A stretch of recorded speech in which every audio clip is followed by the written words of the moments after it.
I've been house sitting at my mom's because they're out of town, and when I went home yesterday to work out, I forgot to grab more merch to wear, so I'm going to be wearing this in a couple videos. Sorry.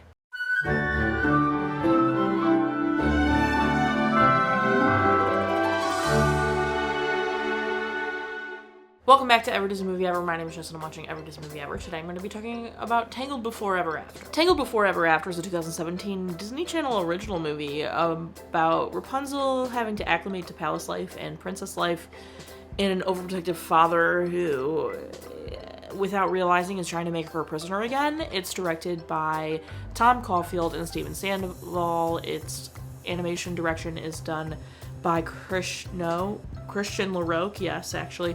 Editing by Tony Rocco. Music by Kevin Cleach, and it's written by Jase, Ricci. The film stars Mandy as Rapunzel, Zachary Levi as Eugene, and Eden Espinosa as Cassandra. This does, in fact, serve as the pilot for the television series. The first ad for this aired during the swap, actually, which we've already watched, and it was pretty well received. The events of this take place 6 months after the events of Tangled. This is interesting animation. It's obviously different than the movie. The movie is like the 3D CG that we've all come to be very used to from Disney. This is that newer form of 2D animation. It looks somewhat similar to The Lion Guard, but not quite, because The Lion Guard did also look very much like the original Lion King, but not. So I would say it's along that line.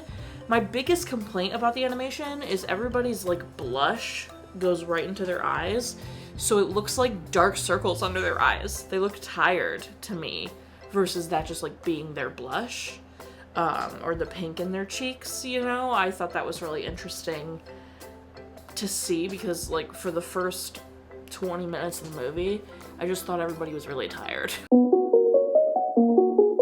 The climax fight between Lady Kane and Rapunzel and everyone felt very start-stop. It was oh, we're gonna get into a big fight climax, and then it would stop. And, dialogue would be exchanged. And then it'd, start, and then it'd stop. And so it felt very oh, which was a weird climactic moment. And then the film's only an hour, so otherwise, it's just an hour. The music isn't as good as the movie. I think people could have expected that. There is quite a few songs, which is really exciting. And Wind in My Hair, which is the one that's sung the most, is probably the strongest. But they don't have that something from the movie, which is sad, but they're pretty decent nonetheless. So like I said, it's supposed to be 6 months post Tangled, so it's all leading up to Rapunzel's coronation as princess, even though I didn't think they did coronations for princesses, but I sure don't know anything about that. This is cute. My biggest yes is I feel they stayed very true to Eugene and Rapunzel's characters from the movie. I feel like they're still very sweet and they have that growth still. They didn't try to regress the growth. They just kind of are pushing into what both of them would be feeling in a castle like this, where Eugene has always, struggled his whole life, so he's feeling very at home. Why would he ever want to leave the palace? It's his dream come true, even though Rapunzel's his dream, which they also reinforce when he's getting very obsessed with the castle. He's you're my dream. Wherever you are is home to me, but this is beautiful and wonderful. And then you have Rapunzel on the other half, where it's she has this freedom now and really wants to use it. She wants to explore the world. She's curious, but her dad is overprotective and doesn't want her taken from him again. And so she's locked in the kingdom, which is a much bigger prison than the tower, but is still a prison nonetheless. So you have this push and pull, where Eugene is saying why would we ever want to leave, not meaning to insinuate that Rapunzel needs to be prisoner here or whatever, can't leave, but it's coming across that way to Rapunzel because she's starting to feel overwhelmed because she just wants to go explore. And I really, really think that is believable for their characters post the events of Tangled, and refreshing because they weren't trying to sow seeds of doubt in each other or break up the relationship with a love triangle or whatever it might, or regress their characters, like make Eugene the same as he was before he learned in Tangled. So I think that was really refreshing, one, to see that they kept their characters where they were, which was great. And then it was also refreshing just because, like, they didn't do the classics. They're playing on very believable things that would be happening. So I really like that, which really intrigued me to see, like, do they tackle that in the television series? I'm very tempted to watch it. All while they're setting up a bunch of other interesting mysteries, like, oh, it's 10 o'clock. They're setting up a lot of really interesting mysteries. They, Cassandra is her lady-in-waiting, which I think is supposed to be, like, now her, like, girl best friend or whatever.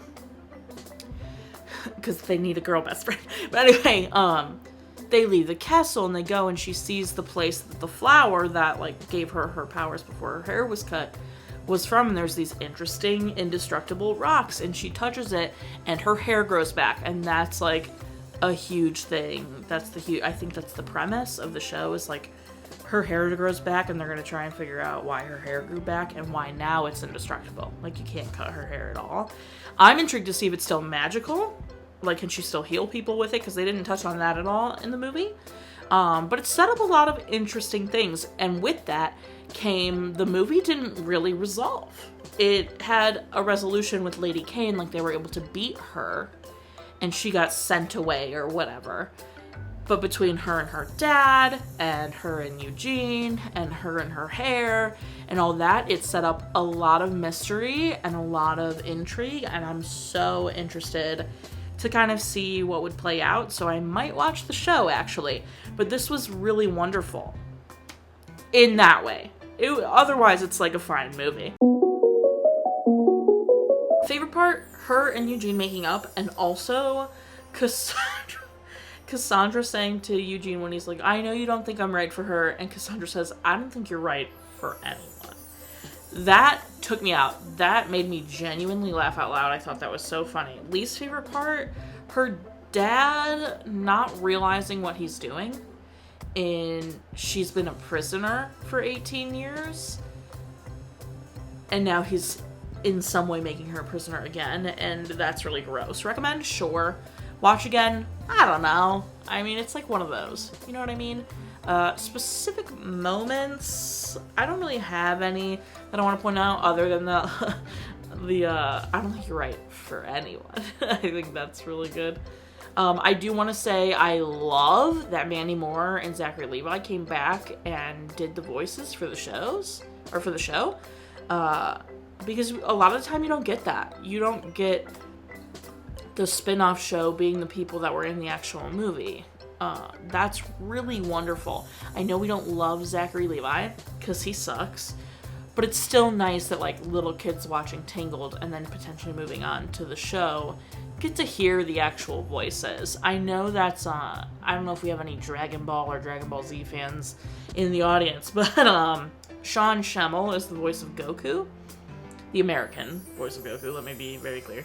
And he is tired of it, I'm sure, because it's a lot of work. Goku's not very dimensional, so it can be tiring, but he has said many a times, like, he hated watching stuff growing up and hearing the voice change. It was always like a letdown, and he refuses to do that to people.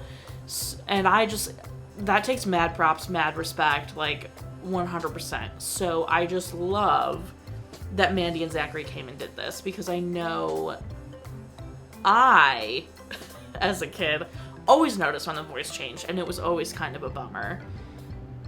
So I'm thrilled. I'm thrilled about that, for sure. That's everything I have for Tangled Ever After. It was pretty decent. Like, it's only an hour. It leaves a lot of stuff open-ended because it's setting up for a show, but it's a pretty decent movie. I'm gonna give it 6. God, what should I do? I mean, those, like, weird spiky rock things? Weird spiky magical rock things. Out of 10.